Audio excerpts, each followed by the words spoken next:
যুদ্ধবিরতির আড়ালে গুপ্তচর বৃত্তি, হরমুজে $24 কোটি মার্কিন ড্রোন ধ্বংস, স্তব্ধ পেন্টাগন। যুদ্ধবিরতির সাদা পতাকা উড়িয়েও যে আমেরিকার বেইমানি করার স্বভাব বদলায়নি তা আজ পুরো বিশ্বের সামনে আরো একবার নগ্নভাবে উন্মোচিত হলো।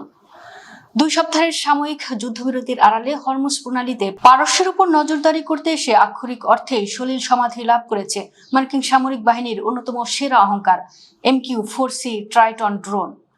আকাশপথে আধিপত্য দেখানোর যে দম্ভ ট্রাম্প প্রশাসন করত, আজ প্রায় $24 কোটি এই ড্রোন হারিয়ে পেন্টাগনের ভেতরে রীতিমতো পিনপতন নীরবতা নেমে এসেছে। মার্কিন সামরিক বাহিনীর অস্ত্রাগারের সবচেয়ে দামি এবং স্পর্শকাতর সমরাষ্ট্রগুলোর একটি হলো এই MQ-4C ট্রাইটন। দিনরাত 24 ঘন্টা নজরদারি চালাতে সক্ষম এই ড্রোনটি পেন্টাগন দম্ভ ভরে ডাকাত ডানাযুক্ত উপগ্রহ বলে। নর্থরোপ গ্রুম্যান কোম্পানির তৈরি এই একটি মাত্র ড্রোন বানাতে সাধারণ মার্কিন করদাতাদের পকেট থেকে খরচ করা হয়েছে $23.81 কোটি। কিন্তু আমেরিকার এই অজেয় অহংকার আজ পারস্য উপসাগরের অতল গহ্বরে ডুবে মাছের খাবারে পরিণত হয়েছে। আমেরিকা নিজেদের চরম লজ্জা ঢাকতে এই ঘটনাকে সাধারণ দুর্ঘটনা বলে চালানোর আপ্রাণ চেষ্টা করছে। মার্কিন নৌবাহিনীর নাভাল সেফটি কমান্ড এক বিবৃতিতে এই ধ্বংসযজ্ঞকে স্রেফ ক্লাস এ মিসহ্যাপ বলে ধামাচাপা দিতে চেয়েছে। তারা জানিয়েছে, ইতালির সিসিলি দ্বীপের সিগোনেল্লা ঘাঁটি থেকে গত 9 এপ্রিল হরমুজ প্রণালীতে 3 ঘন্টার গোপন নজরদারির জন্য এই ড্রোন উড়ানো হয়েছিল। কিন্তু আন্তর্জাতিক ফ্লাইট ট্র্যাকিং ডেটা এবং প্রতিরক্ষা বিষয়ক সংবাদ মাধ্যম দ্য ওয়ার জোন ফাঁস করেছে আসল রহস্য।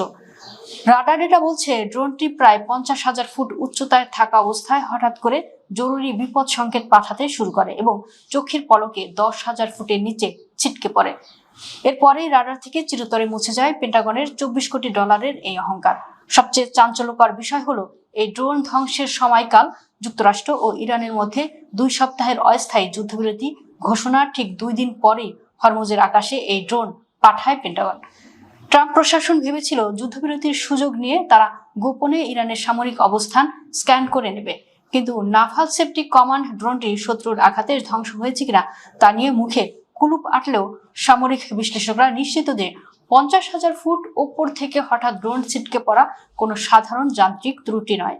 এটি ইরানের অত্যাধুনিক আকাশ প্রতিরক্ষা ব্যবস্থা বা ইলেকট্রনিক ওয়ারফেয়ারের নিখুঁত ও ভয়ঙ্কর আঘাতেরই প্রমাণ। আজ বিশ্ববাসী পরিষ্কার দেখছে যে আমেরিকা চুক্তির মর্যাদা বোঝে না, রণাঙ্গন তাদের কিভাবে শাস্তি দেয়।